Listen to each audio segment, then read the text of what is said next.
ప్రపంచ స్థాయి మౌలిక సదుపాయాలతో కూడినటువంటి రాజధాని కావాలి అని చెప్పి ఆలోచన జరిగినప్పుడే అమరావతి అనే ఈ ప్రజా రాజధాని పురుడు పోసుకుంది. కేవలం నారా చంద్రబాబు నాయుడు గారి మీద ఉన్నటువంటి నమ్మకంతో 29 గ్రామాల ప్రజలు శాంతియుత మార్గంగా 34,000 ఎకరాల భూమిని కేవలం చంద్రబాబు నాయుడు గారి మీద, ఆయన విజన్ మీద ఉన్నటువంటి నమ్మకంతో వాళ్ళు రాష్ట్ర అభివృద్ధిలో భాగస్వాములయ్యారు. రాష్ట్రంలో 58,000 కోట్ల రూపాయల పనులు మన ప్రధానమంత్రి గౌరవనీయులు నరేంద్ర మోడీ గారి చేతుల మీదుగా ప్రారంభించారు. మరి ఉత్తరాంధ్రం చూసుకుంటే కూడా కూటమి ప్రభుత్వం అధికారంలోకి వచ్చాక, చంద్రబాబు నాయుడు గారు ముఖ్యమంత్రిగా బాధ్యతలు చేపట్టాక ఉత్తరాంధ్రలో 11,000 విశాఖ ఉక్కు ఆంధ్రుల హక్కు అన్నటువంటి మన విశాఖ ఉక్కుని ప్రైవేటైజేషన్ కాకుండా 14,440 కోట్ల రూపాయల నిధులు తీసుకురాగలిగారు. ఒక్క ఫోన్ కాల్ తో, కేవలం ఒక్క ఫోన్ కాల్ తో మన యువనేత నారా లోకేష్ గారు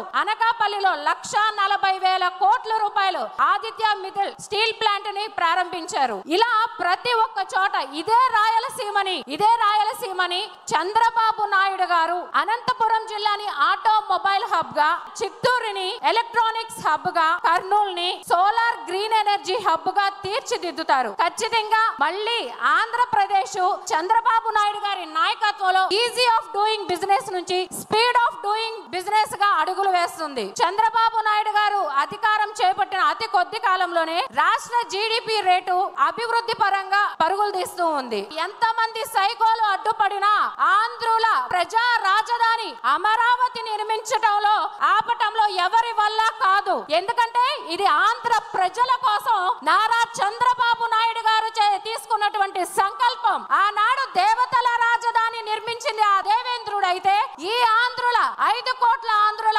భావితరాల భవిష్యత్తు కోసం మన విశ్వనగరమైనటువంటి అమరావతిని నిర్మించేది మన నిత్య శ్రామికుడు, మన విజనరీ లీడర్ అయినటువంటి నారా చంద్రబాబు నాయుడు గారు మాత్రమే. సూర్య చంద్రులు ఉన్నంత కాలం తెలుగువారు గుండెల్లో నారా చంద్రబాబు నాయుడు గారి స్థాయి చిరస్థాయిగా నిలిచిపోతుంది అని చెప్పి ఈ సభాముఖంగా తెలియజేసుకుంటున్నాను.